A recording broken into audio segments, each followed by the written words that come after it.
Suppose we are done working with the features that we are talking about in the previous couple of videos. Now, how do we include them in the main body of our project? That is the master branch. For that, Git provides us with the option of merging the branches. In this video, we'll learn how to do that. For demo purpose, I have created two new branches, feature underscore A and feature underscore B. Let us see how the project looks like in all these branches. Currently, we are on the master branch and we can see that there is only one print statement saying hello world. Now let us check out the feature A branch and see how the code looks like in it. As you can see, there is an additional line of code in this branch which prints I have developed feature A.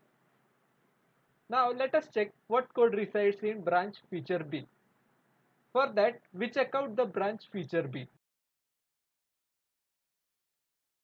And here we can see that it prints develop feature B instead of I have developed feature A from the feature A branch. Now consider that both the features, that is the feature A and feature B, were being developed parallelly in a team. The feature A got complete, hence the teammate who was developing it wants to merge it to the master branch.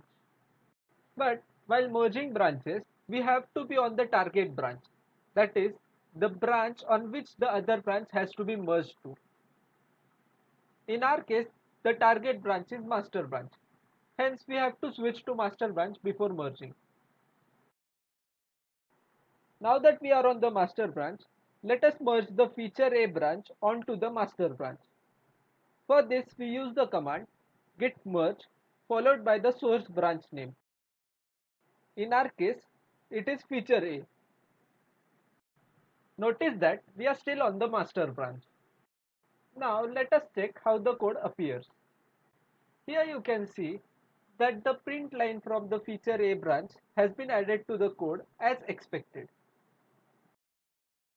Meanwhile, the developer who was working on feature B has also completed his work, and now he wants to merge his feature into the master branch. So he used the command git merge followed by his branch name, that is feature underscore B. Now the code should contain the line which prints developed feature B. Let us check if it contains this line. Oops, we only expected to have this print line, but what are all these lines doing over here? Did we do something wrong? Or did Git misbehave? Well, there is only one way to check. Let us check the output of the git merge command.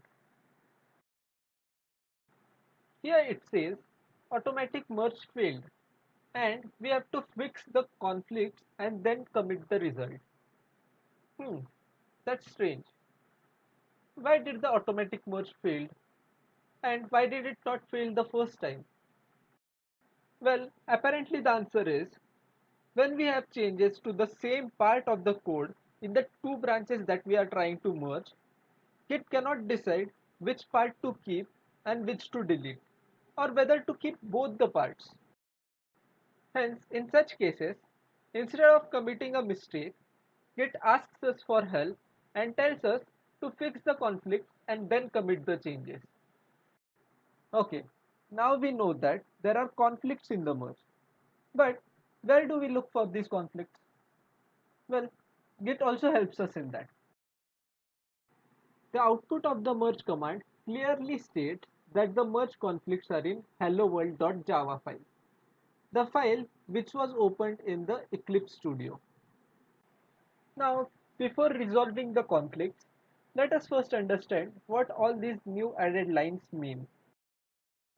All lines between this line and this line are from head, that is the target branch, which is master branch in our case.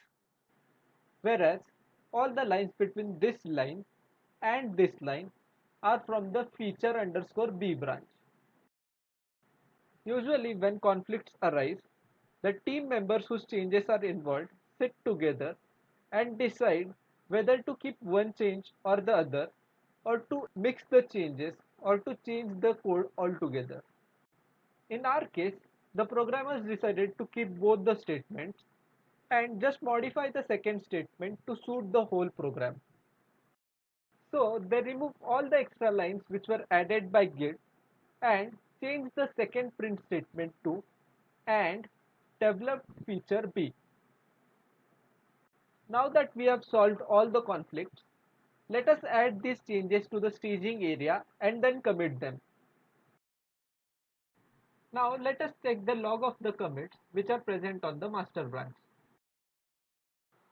Here you can see that this is the commit from branch A, whereas this is the commit from branch B. But then, what is the last commit for? If you notice, this was the commit message we typed in while committing the conflicts. Hence, we can conclude that whenever there are no conflicts in the merging process, no extra commits will be added to the target branch. But if there are conflicts, one commit will be added to it. So we learned that to merge the source branch into the target branch, we use the command git merge followed by the source branch name while we are on the target branch.